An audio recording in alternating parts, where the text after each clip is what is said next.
お茶でも。Hey, Oke guys, welcome back to my channel Rakit Official dalam pembahasan alur cerita. Gimana kabar kalian hari ini?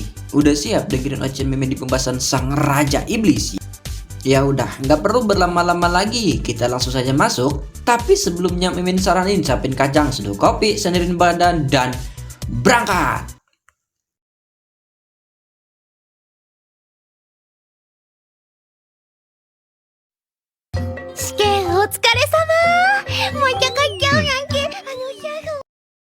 Cerita berlanjut di mana setelah pertarungan yang super duper epic, bahkan sampai meratakan gunung membuat lembah, sungai mengalir deras, kini kelima orang penyebabnya tengah mengadakan syukuran di rumah Sang Raja Iblis.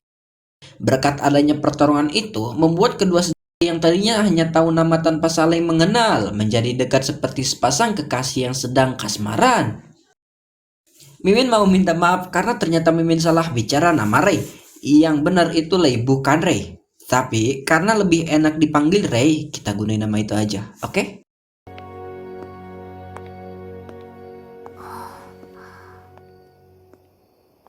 Keesokannya di akademi, situasi pun kembali semula tanpa adanya ketegangan. Namun ternyata keterangan tersebut harus berganti keterkejutan di saat Emilia mengumumkan orang-orang yang mewakili kelas mereka dalam kompetisi pedang sihir, di mana siswa yang terpilih adalah Rey dan Anos.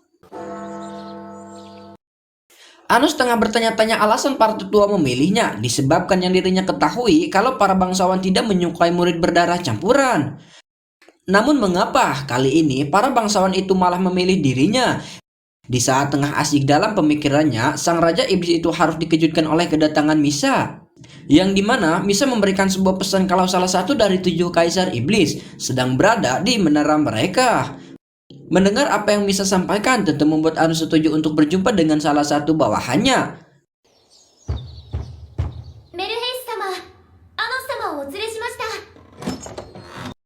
Setibanya di tempat yang dimaksud, Anos langsung berjalan masuk dan kehadirannya disambut haru oleh Tuan Melhis.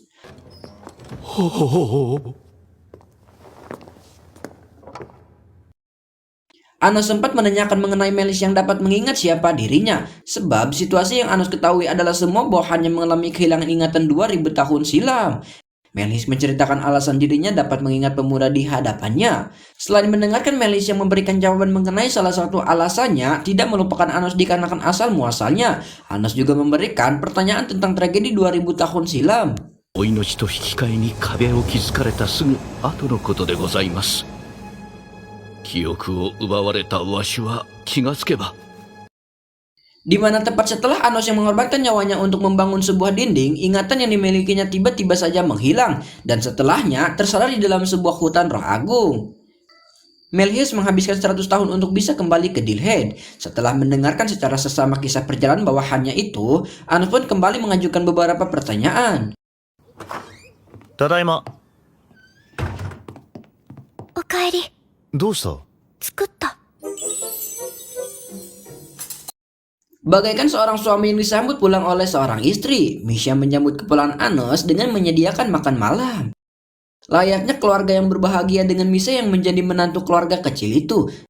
Sebelum memulai menyantap makanan hangat dan lezat buatan calon bini, sang ibu terlebih dahulu menceritakan kedatangan Emilia ke tempat mereka, yang memberikan informasi mengenai Anos yang dipilih menjadi wakil dalam turnamen pedang sihir. Nyatanya Anos sendiri berniat mundur dari event itu setelah sebelumnya mendapatkan sedikit nasihat dari Melhis.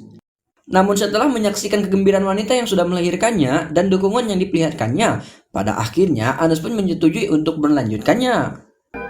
そうだな。グラタンは熱いうちに。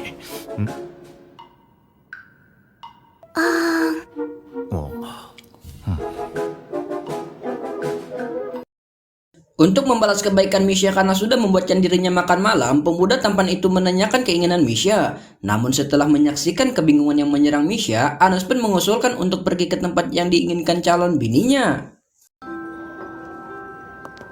着いた。 魔法模型店。 Disinilah mereka berada di dalam sebuah toko model sihir atau toko souvenir. Nyatanya, selain menjadi pelajar dan putri bangsawan, Misha juga merangkap menjadi pengrajin souvenir. Misha menawari Anos untuk mencoba membuat souvenir seperti yang dirinya ciptakan. Anos tentu menerima tawaran itu dengan senang hati, bahkan ada aura sombong yang menyelimuti tubuhnya. Tapi hasilnya... お茶でもこの小ささで城をいやこの町を再現している Bagaikan sepasang kekasih yang sedang menghabiskan waktu bersama, Anos dan Misha terduduk di sebuah bangku taman. Misha terus memperhatikan isi dari souvenir yang sempat Anos buat, hingga akhirnya Anos pun menyadari kekaguman Misha pada benda yang dirinya ciptakan, membuat dirinya berinisiatif menjadikan benda tersebut sebuah cincin dan lalu...